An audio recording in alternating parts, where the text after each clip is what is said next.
오늘도 하나님의 은혜가 저와 여러분에게 함께하기를 기원합니다. 로마서는 사도 바울이 로마에 있는 교회에 보낸 편지입니다. 로마 교회와 교제하고 사귀고 그리고 도움을 받아서 그 다음에 서바나, 오늘날 스페인까지 가려고 쓴 편지가 로마서입니다. 로마서를 보면은 자기소개가 적습니다. 간단하게 있지요. 왜냐하면 로마 교회에는 바울을 아는 사람들이 있었기 때문입니다.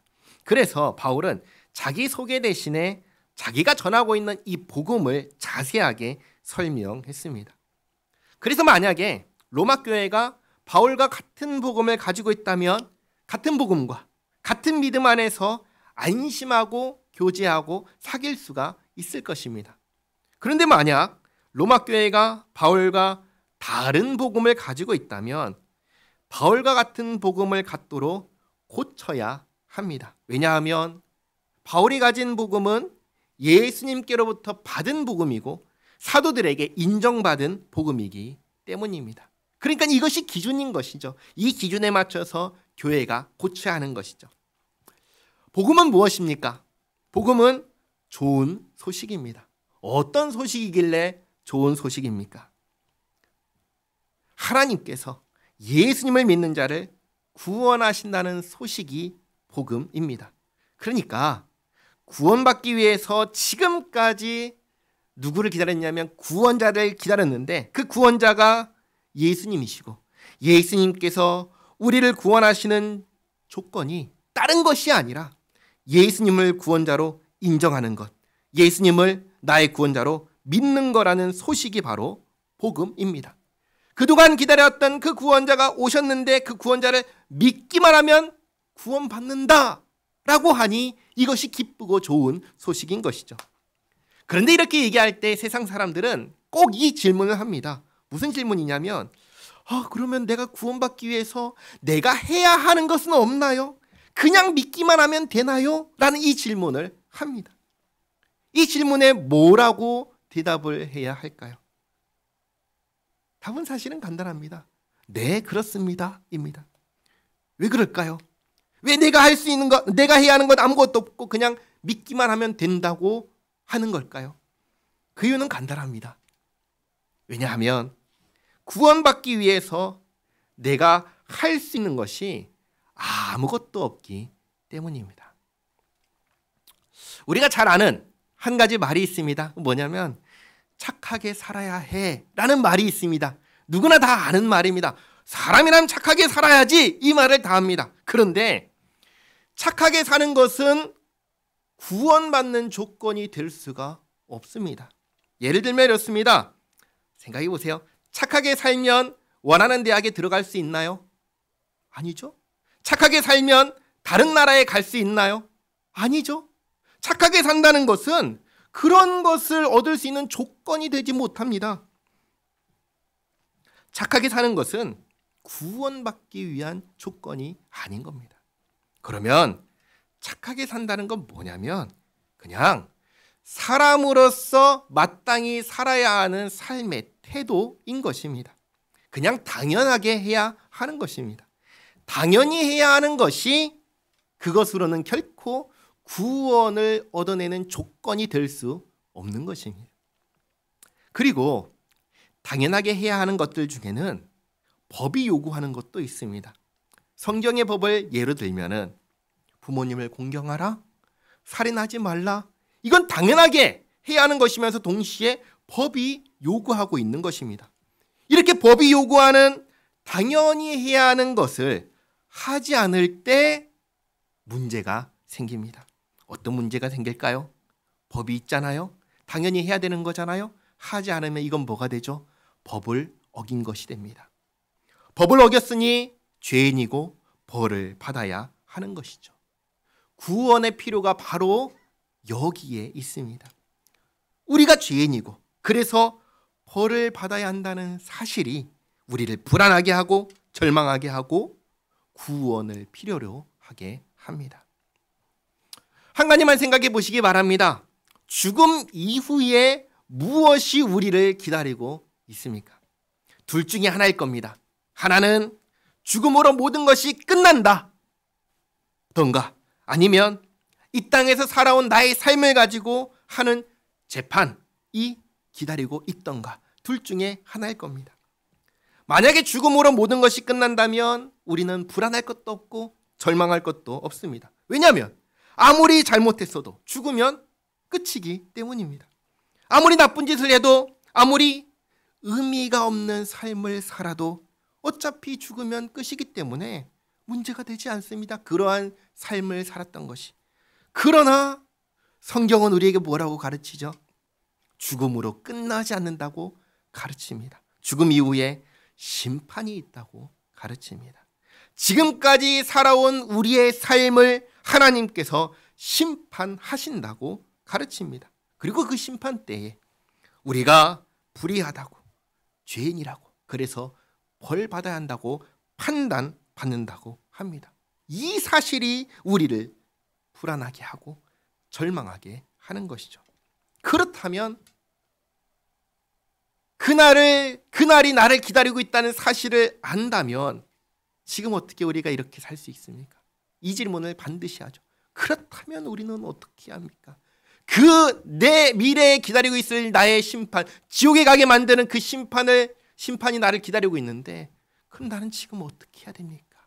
이 질문을 하지 않겠습니까? 문제는 거기에 더해서 문제가 있는데 그 뭐냐면 그 심판 앞에서 우리가 할 수 있는 게 아무것도 없다는 사실입니다. 형벌을 면하기 위해서 할 수 있는 것이 아무것도 없습니다. 왜 그런 줄 아세요? 왜냐하면 모든 벌은 받아야 끝나기 때문입니다.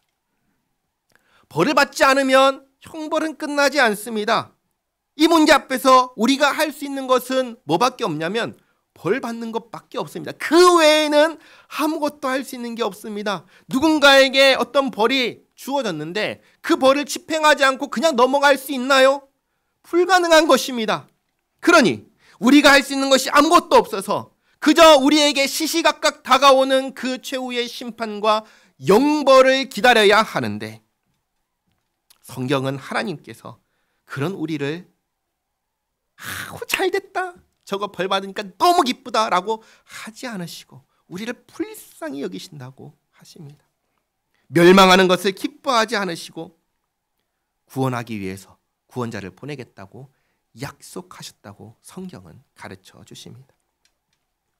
하나님께서 우리가 구원자가 누구인지 알아야 하니까 약속하실 때 아브라함의 후손으로 또 다윗의 후손으로 구원자를 보내겠다고 말씀하셨습니다. 그리고 그 중에서도 누가 구원자인지 알아야 되니까 죽은 자들 가운데 부활하게 하셔서 부활하신 그분 예수님께서 구원자이신 것을 모든 사람이 다 알게 해 주셨습니다. 구원자는 왜 오셨지요? 구원자는 구원하기 위해서 오셨습니다. 그렇잖아요? 구원자는 구원하기 위해서 오셨습니다. 구원자가 구원할 때 구원받는 조건은 구원하러 오신 구원자를 받아들이는 것뿐입니다. 구원자를 받아들이는 것을 뭐라고 하나요? 믿음이라고 하는 것입니다. 복음은 구원자를 받아들이는 모든 사람을 구원하시는 하나님의 능력이라고 합니다. 이것이 심판을 피할 수 없는 우리에게 유일한 소망이 되는 것입니다. 소망에 대해서 한번 생각해 볼까요? 소망은 지금 당장 이루어지는 건가요? 아니죠. 소망은 장차 이루어질 것입니다. 예수님께서 나를 구원하셨으니 최후 심판 때, 그렇죠? 최후 심판은 미래에 있을 심판이잖아요. 그 최후 심판 때 멸망하지 않고 영생으로 새하늘과 새 땅으로 인도하실 것입니다. 그래서 소망이죠. 미래에 일어날 일이니까. 그러면 미래에 있을 그 일은 있는데 현재는 어떤가요? 나의 현재. 그 소망이 나의 현실에는 어떠한 영향을 주고 있습니까? 사도 바울이 지금 그것을 이야기하는 겁니다. 5절에 소망이 우리를 부끄럽게 하지 아니함은, 다르게 말하면 소망이 지금의 나를 자랑스럽게 만드는 것은 우리에게 주신 성령으로 말미암아 하나님의 사랑이 우리 마음에 부은 바 됨이니. 하나님의 사랑이 미래에 주어지는 것이 아니라 지금 우리에게 주어졌다는 것입니다. 그걸 어떻게 할 수 있는가? 바로 예수님의 죽으심을 통해서 알 수 있다는 겁니다. 6절이 이렇게 시작하지요. 우리가 아직 연약할 때가 언제죠? 우리가 죄인이었을 때의 기약대로 그리스도께서 경건하지 않은 자, 죄인, 연약한 자, 나를 위해서 죽으셨도다. 의인을 위하여 죽는 자가 쉽지 않고 선을 위하여 용감히 죽는 자가 혹 있거니와 우리가 아직 죄인 되었을 때, 연약할 때, 경건하지 않은 자였을 때 그리스도께서 우리를 위하여 죽으심으로 하나님께서 우리에 대한 자기의 사랑을 확증하셨느니라. 그러니까 예수님께서 죄인인 나를 위하여 죽으셨다는 것 자체가 하나님께서 나를 사랑하신다는 증거이고 하나님의 사랑이 나에게 한량없이 부어지고 있다는 증거라는 것입니다. 이것을 한마디로 말하면 이런 겁니다. 여러분은 지금 하나님께서 주시는 그 사랑을 받고 계십니다. 다시 말씀드립니다. 여러분은 지금 하나님의 사랑을 받고 계십니다. 예수님께서 죄인인 나를 위하여 죽으셨다는 것 자체가 하나님께서 나를 사랑하신다는 증거입니다. 한번 생각해 보시기 바랍니다. 예수님께서 왜 죽으셨습니까? 누구를 위하여 죽으셨습니까? 이 질문은 지극히 개인적인 질문입니다. 지난 목요일인가 금요일에 제가 현우에게 이 질문을 했습니다. 예수님께서 왜 죽으셨어? 라고 이 질문을 했습니다. 그랬더니 현우가 죄인을 위하여 죽으셨다라고 대답을 했어요. 잘 대답을 했죠? 그래서 제가 또 질문했습니다. 그렇지, 죄인은 누구야? 이렇게 질문을 했어요. 그랬더니 현우가 한참 생각하더니 사람? 그러더라고요. 그래, 예수님께서 구원하려고 하는 사람이 누구야? 하니까 죄인? 이렇게 대답하더라고요. 그래서 제가 현우에게 이렇게 말했습니다.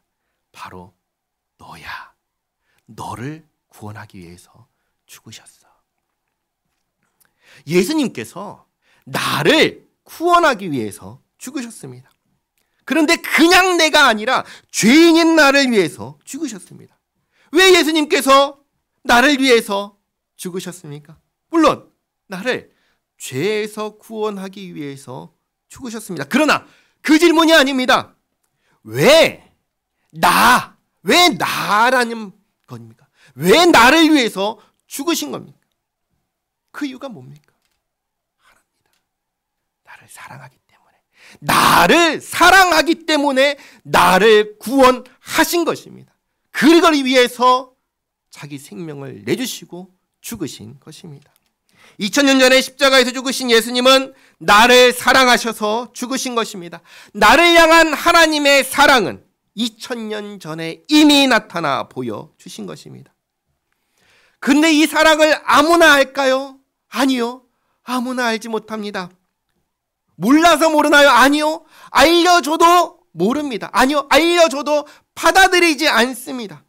그래서 성령님께서 이 사랑을 깨닫게 해주십니다. 성령님의 역사가 있는 사람만이 예수님의 죽음이 나를 사랑하셔서 나를 구원하기 위한 죽음이라고 받아들일 수 있게 해 주시는 것입니다.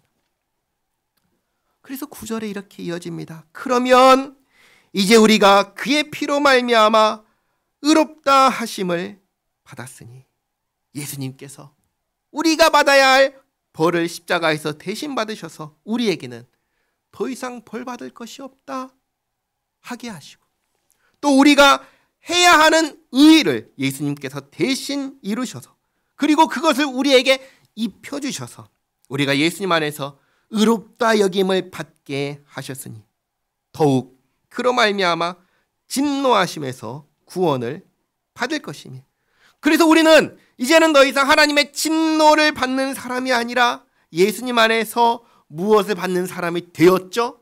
하나님의 사랑을 받는 사람이 되었습니다. 사랑받는 자로 구원 받았습니다. 이것을 다시 한번 정리하는 게 10절 말씀이죠. 곧 우리가 원수, 죄인, 경건하지 않은 자, 연약한 자였을 때 그의 아들의 죽으심으로 말미암아 하나님과 화목하게 되었은즉 화목하게 된 자로서는 더욱 그의 살아나심으로 말미암아 구원을 받을 것이니라.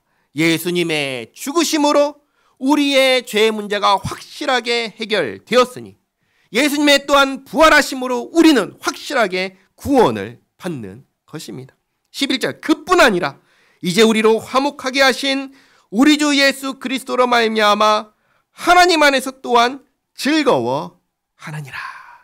이게 중요합니다. 이게 중요합니다. 예수 믿는 사람들은 저 미래의 소망만을 가지고 사는 사람이 아닙니다. 그 소망이 오늘 우리의 현실에 영향을 줍니다. 그래서 우리는 즐거워하는 사람이고 그래서 우리는 행복한 사람입니다. 우리는 그 미래에 아주 좋을 것이 있을 거야. 그러나 지금은 없어 라고 하면서 오늘을 낙심하고 슬퍼하며 사는 사람들이 아닙니다. 우리는 오늘을 감사하며 기뻐하며 사는 사람들입니다. 하나님께서 나를 하나님의 자녀 삼아주셨습니다. 하나님께서 나와 함께 하십니다. 하나님께서 내 인생을 책임져 주십니다. 얼마나 안심이 됩니까? 얼마나 마음이 평안합니까? 우리는 세상이 알지 못하는 평안, 행복을 가진 사람들입니다. 이 평안과 행복을 가진 사람이라는 것을 매 순간순간마다 확인할 수 있기를 바랍니다. 이를 위해서 하루에 한 가지씩 감사할 것을 찾아보시기를 부탁드립니다. 아침에 눈을 뜨고 밥을 먹고 사랑하는 가족과 함께 있고 내 몸 움직일 수 있고 교회로 이렇게 모일 수 있고 예배할 수 있고 찬양할 수 있고 기도할 수 있는 것, 이 모든 것이 다 뭐죠? 하나님께서 주신 것 아닌가요? 모두 다 감사의 제목입니다. 기억하시기 바랍니다. 감사하는 사람이 하나님의 은혜를 깨닫습니다. 기도하는 사람이 하나님의 역사를 발견합니다. 감사하지 않는 사람 하나님의 은혜 모릅니다. 기도하지 않으면 지금 내 삶에 하나님께서 어떻게 역사하고 계신지 깨닫지 못합니다.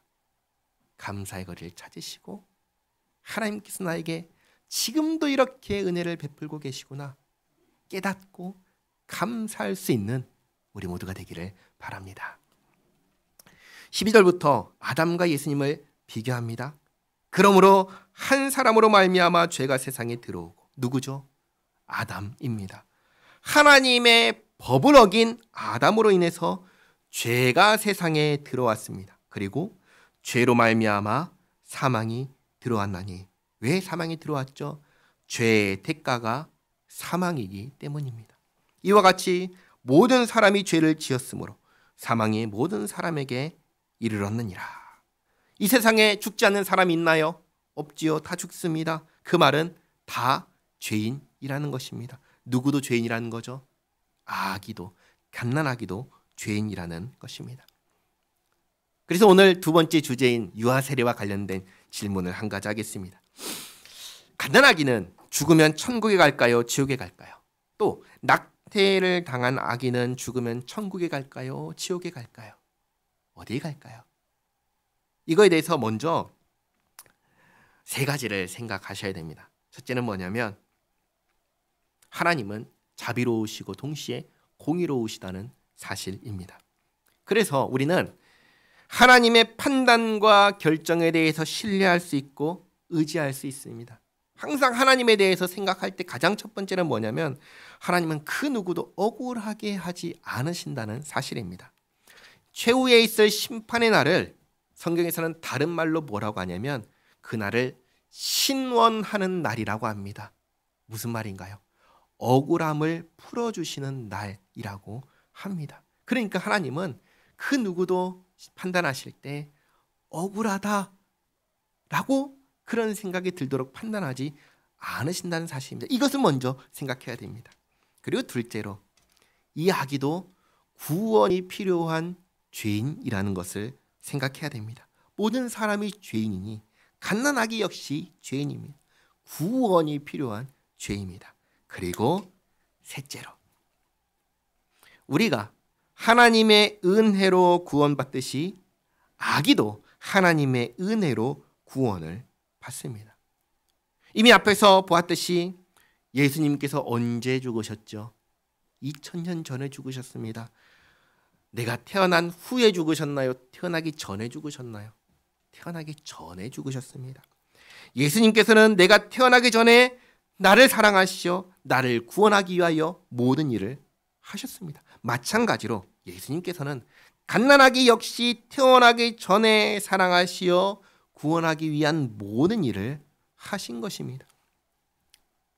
계속 반복해서 말씀드리는 것인데 이 세상 그 누구도 태어난 이후에 구원받기 위해서 무언가를 한 사람은 있나요?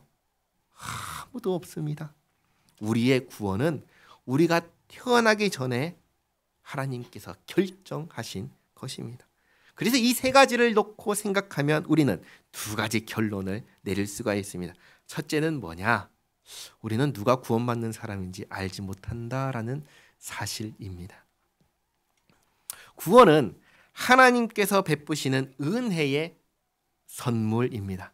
선물이에요.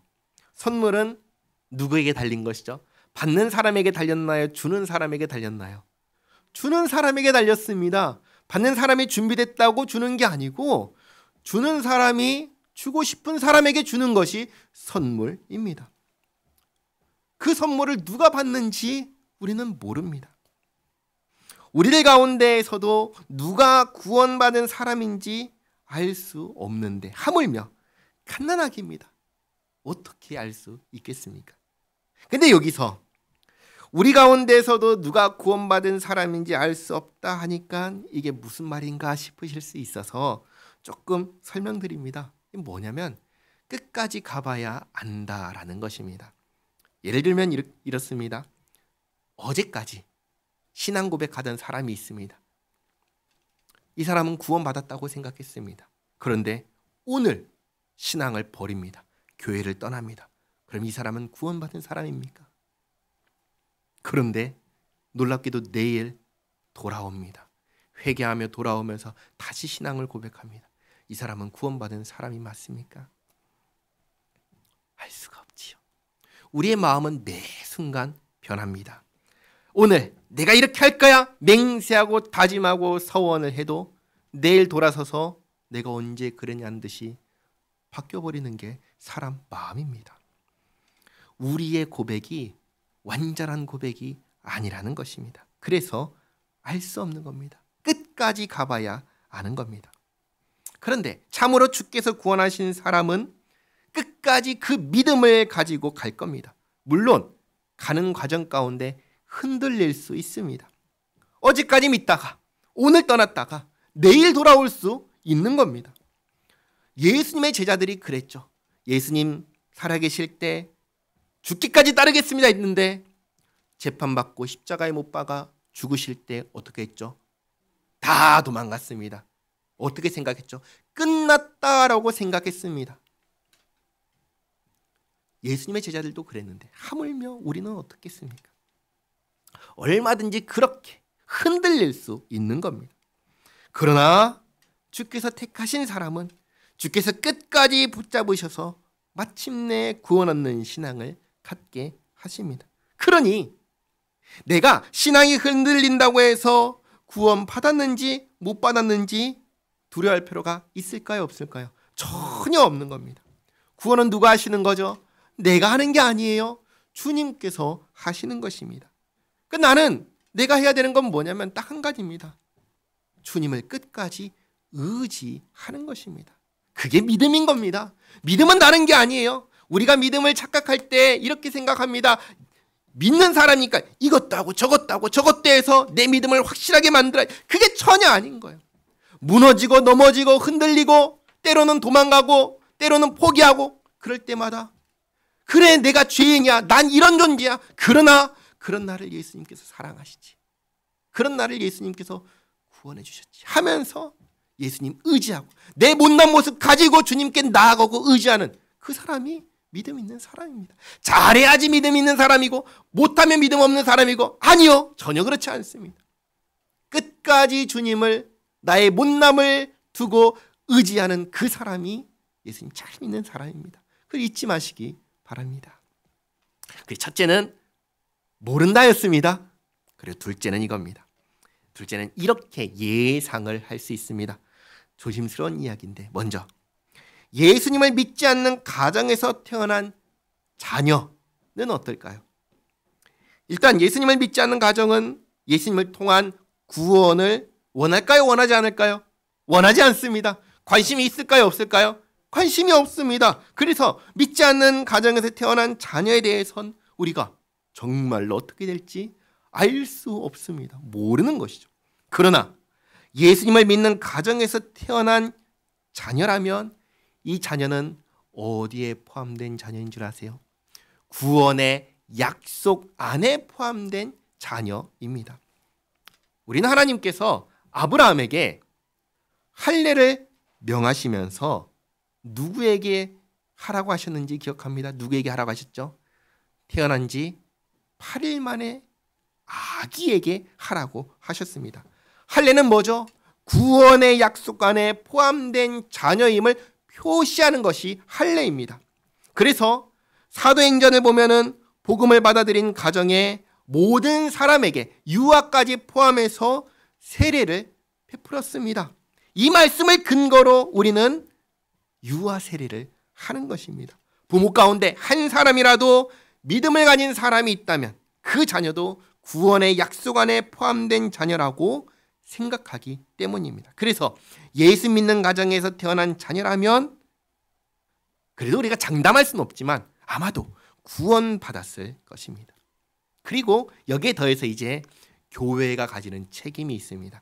유아 세례와 관련해서 교회 안에서 예수를 믿는 한 명의 부모라도 있으면 그 자녀에게 유아 세례를 베푸니까 이렇게 베풀게 되면은 온 교회에 한 가지 중요한 책무가 생기는데 그게 뭐냐면 이 아기를 믿음으로 양육해야 한다라는 책무입니다. 이 책무가 누구에게 제일 먼저 주어질까요? 부모에게 주어집니다. 자녀를 양육하는 1차 책임은 부모에게 있기 때문입니다. 그러려면 모든 부모가 어떻게 하면 자녀를 믿음으로 양육할 수 있을지를 놓고 기도하면서 고민하면서 공부해야 합니다. 이 일을 부모가 하는 것이죠. 그리고 둘째로 누구에게 이 책무가 있을까요? 그 유아 세례를 베풀 때 함께 참여했던 교인들에게 이 책무가 주어집니다. 우리 교회에서 자라나는 자녀들이 믿음으로 자라날 수 있도록 도와주어야 하는 겁니다. 누가요? 여러분들이. 우리들이 다 그 역할을 해야 합니다. 그러려면 우리가 무엇을 알아야 될까요? 우리 교회의 자녀가 누구인지를 알아야 합니다. 그래서 알고 신경 쓰고 관심 갖고 챙겨주고 사랑하는 겁니다. 잘못하면 어떻게 하죠? 혼내야죠. 책망도 해야죠. 다 필요한 겁니다. 그렇게 하면서 우리 자녀들이 교회에서 사랑받으며 믿음으로 살도록 우리 모두가 어른들이 성도들이 노력을 해야 합니다. 그리고 세 번째로 이 책무가 누구에게 주어지냐면 교육부서에 주어집니다. 우리 교회는 언제 교육부서 예배가 있죠? 1시에 있습니다. 1시에 드리는 이 예배를 통해서 이 모임을 통해서 하나님을 예배하는 것을 가르치고 또 말씀을 가르칩니다. 아직 많이 부족하죠. 부족하니까 우리 모두의 기도가 그리고 도움이 필요합니다. 위에서 기도를 부탁드립니다. 정리하겠습니다. 구원은 하나님께서 죄인에게 베푸신 선물입니다. 구원하기 위한 모든 것을 하나님께서 계획하시고 아들 예수님께서 이루시고 성령님께서 믿음과 함께 적용하여 주시는 하나님께서 그야말로 일방적으로 베풀어 주시는 선물입니다. 받을 사람에게 자격을 갖추었으니까 내가 주겠다가 전혀 아닌 것입니다. 우리도 그렇고 갓난아기도 그렇습니다. 또 태중에 죽은 아기도 그렇습니다.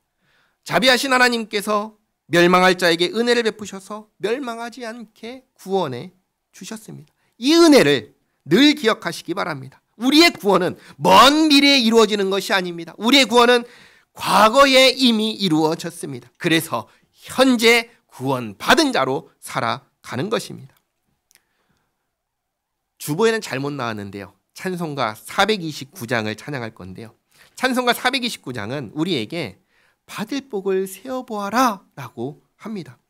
주께서 우리에게 베푸신 복이 무엇인지, 지금 우리가 어떤 복을 받고 누리고 있는지 하루에 하나씩 찾아보시기 바랍니다.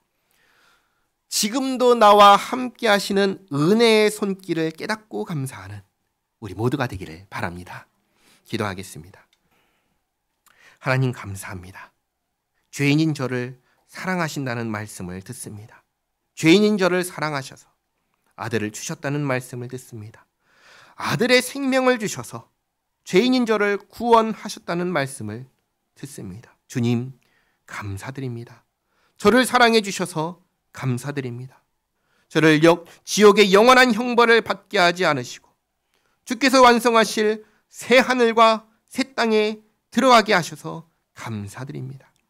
저를 이 세상에 홀로 내버려 두지 않으시고 도무지 감당할 수 없는 세상의 일들을 제가 홀로 감당하지 않게 하시고 저와 함께 하시며 제 인생을 책임져 주셔서 감사합니다. 이러한 사랑을 받을 자격이 없는 저인데 이렇게 사랑해 주셔서 감사합니다.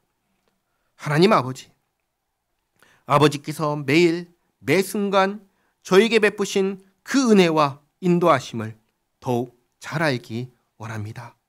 하루에 하나씩 주께서 베푸신 은혜를 돌아보며 감사하며 이렇게 저를 사랑하시는 주님을 위하여 주님의 영광을 위하여 살기 원합니다. 저희의 삶을 통하여 주님 영광 받으시옵소서. 제가 태어나기 전부터 저를 사랑하신 우리 주 예수 그리스도의 이름으로 기도하옵나이다. 아멘.